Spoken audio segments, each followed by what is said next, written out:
All right, strap in, everyone. This deep dive, it's a special one, just for you. And let me tell you, it's a doozy. We're only looking at one source today, and it's fiction. But this story, it really makes you think. Picture this. Donald Trump and Pope Francis, face to face. What on earth could bring these two together? Well, that's exactly what we're going to find out. Yeah, it's a pretty wild idea when you think about it. The story starts with this invitation, right? The Pope, he invites Trump to meet with him. And the wording, well, it's kind of strange. It talks about this meeting like it could, shape the course of humanity. Right. Now, that's got to get your attention, don't you think? Oh, absolutely. And like that wasn't enough. There's another twist. Barron Trump, yeah, you heard right. He's there too.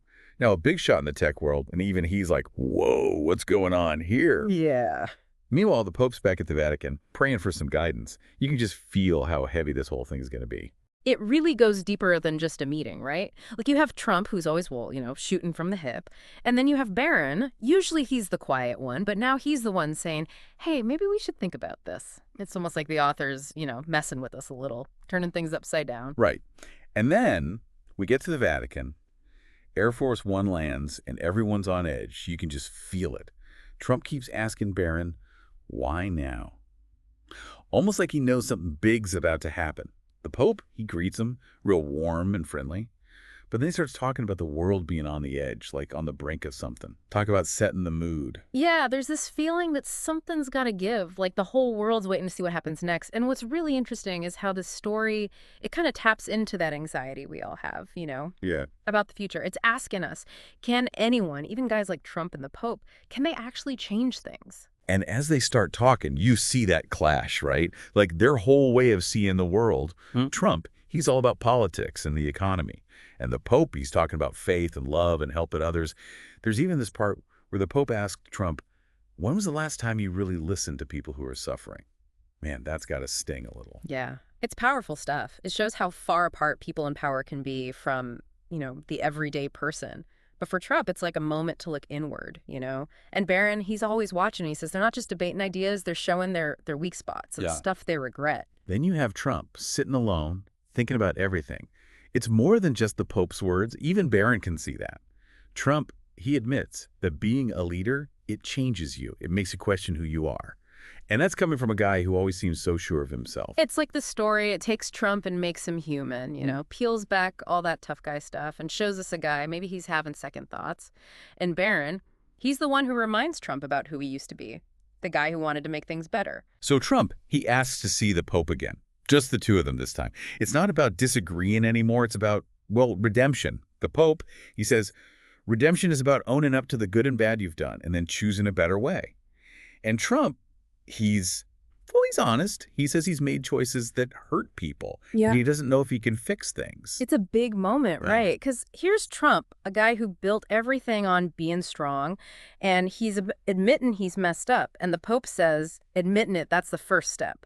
But is Trump really ready to change? And just when you think it's all about these two guys, the story throws a curveball. There's this kid, Mateo. He's 12, a refugee from Syria. Now, his family, they were actually helped by something Trump did. But he also knows people who are hurt by other things Trump did. This kid, he really shakes things up for Trump. Yeah, think about it. It's easy to talk about policies and stuff, big picture things. Mateo, he's the real deal. He asks these simple questions like, why do leaders do things that hurt people? And it cuts through all the BS and makes Trump look at what he's actually done. And what's amazing is Mateo, he doesn't hate Trump. He just wants to understand. He even tells Trump, you can still do something. It's not too late. That's a lot of forgiveness coming from someone who's been through so much. It really is. And Barron, he sees this happening. He knows this could be the thing that changes his dad. Mateo, he's like a bridge between what Trump did and what he wants to be. But will Trump take that chance? Will he really get what Mateo is trying to say? Welcome back, everybody. As we dig deeper into this story, it really hits you. It's not just some made-up tale. It's like looking at what makes us human. Like how power works and, of course, redemption, that whole thing. What really stuck with me from the last part, it was that kid, Mateo. He's just a kid. But what he said, it was more powerful than all that back and forth between Trump and the Coke. Yeah, Mateo, he's got that innocence thing going on. He just asks those straight-up questions, the kind of stuff adults, well, they dance around. And he makes those big guys, Trump and the Pope, they got to face the music, Like their decisions, they affect real people. It's like bam, right in the gut. Makes Trump and us listening, we got to see that the things these guys do, they matter. Out in the real world. Exactly. And we got to remember, Mateo, he ain't just representing the people who got hurt by these big decisions. He's also about hope, you know, forgiveness. He shows Trump and all of us, really, that even when things are rough, there's still room for, like, kindness and understanding. That's a big deal, right? That Yeah. makes you wonder, like, what if more people in charge, all kinds of leaders, what if they actually listen to the people their choices affect the most? What kind of world could we have, right? Now that's a question worth thinking about, huh? As we go on, let's look at something else in the story, the father-son thing, right? Not just Trump and Barron, but also, like, the Pope's kind of like a mentor to Trump in a spiritual way, I mean. That's interesting. Never thought of it like that, but yeah, that makes sense. It's like, yeah, these guys, different kinds of authority, right? And they're both helping Trump figure out this whole redemption thing. Yeah, like Barron, he's got that young energy, you know? He's into all the tech stuff, and he's pushing his dad to remember who he is deep down, to get back to that want to make things better. Hmm. Then there's the Pope. He's got that wisdom thing, spiritual side. And he's giving Trump a way to understand redemption, like how to deal with the good and bad inside himself. They're like pieces of a puzzle, right? Mhm. Helping Trump see the big picture and maybe change his ways. And then you got Mateo. He's like the future, Mm. his forgiveness, how he keeps going. It's like saying, even when it's dark, there's still hope. And talking about the future, the story sneaks in this idea about different generations talking to each other. Barron, he didn't want to speak up at first, but then he saw Mateo being brave, and it gave him a voice too, saying young people, they got to be part of making the world better, but they need the older folks to help them out. And the other way around, too, right? The people in charge, they got to listen to the young folks, learn from what they've been through. It's like a two-way street. Got to talk to each other to make things really change. No doubt about it. So after meeting Mateo, Trump has one last talk with the Pope. And this is a big one. The Pope, he straight up tells Trump, you got to use what you got, your power, to fix things, build bridges, not alls. And then he says something really interesting. People will listen to you because you admitted you're human just like them. Whoa, that's heavy, right? It's like saying being tough ain't everything. Real leaders, they got to be real, admit they make mistakes and be ready to change. And get this is the crazy part. Trump actually holds a press conference and he tells everyone he messed up and he's going to use whatever time he's got left to make things better. Can you imagine that? It's mind-blowing, right? Politicians, they never admit they're wrong. But here's Trump doing the opposite, saying it's okay to not be perfect. Makes you think, what if more leaders did that, huh? What could happen? Yeah, makes you wonder. And Trump doing that, it wasn't just talk, it started something bigger. World leaders, even the guys who didn't like him, they started reaching out. Famous people, they used their voices to spread the word. Even Mateo's story, it became this symbol of hope for refugees all over. It's like this wave of good stuff, right? Yeah. It shows even small changes can make a big difference. But we got to be real.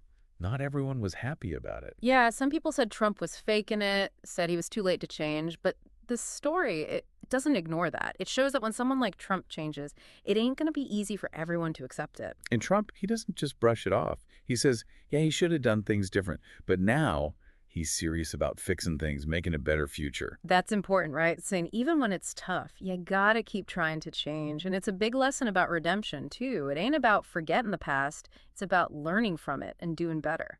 So the whole story, it flips, right? Yeah. Trump, he used to be all about dividing people, but now he's bringing them together. And it wasn't just him, remember. Barron, he was a big part of this, too. Oh, yeah, for sure. Remember Mateo, how brave he was? That inspired Barron to speak up, too. He did this interview, and he talked about how it's okay to mess up and that people can change.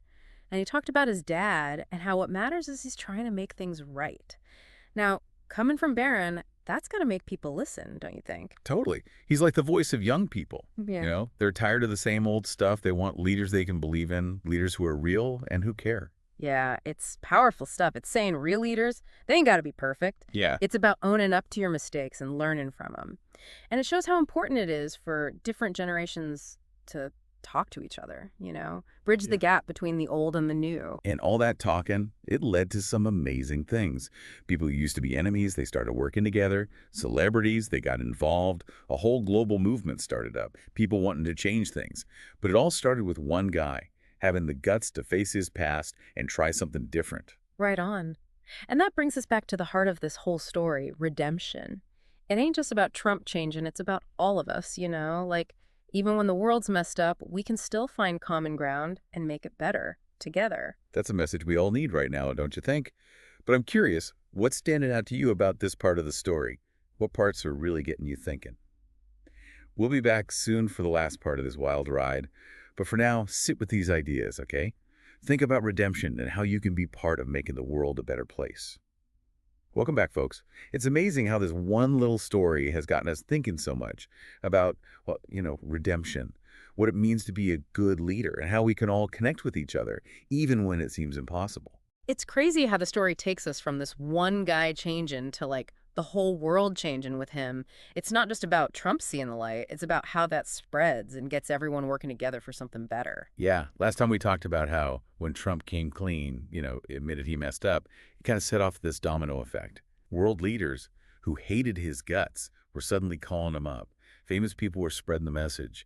And Matteo's story, well, it became like a symbol of hope for people all over the world. Yeah. It just shows you sometimes being real, letting your guard down, that Yeah. can be powerful stuff. Oh, absolutely. The story kind of flips the script on what we think of as strong leadership. It's saying real power comes from admitting you ain't perfect, learning from your screw-ups, and using that to grow.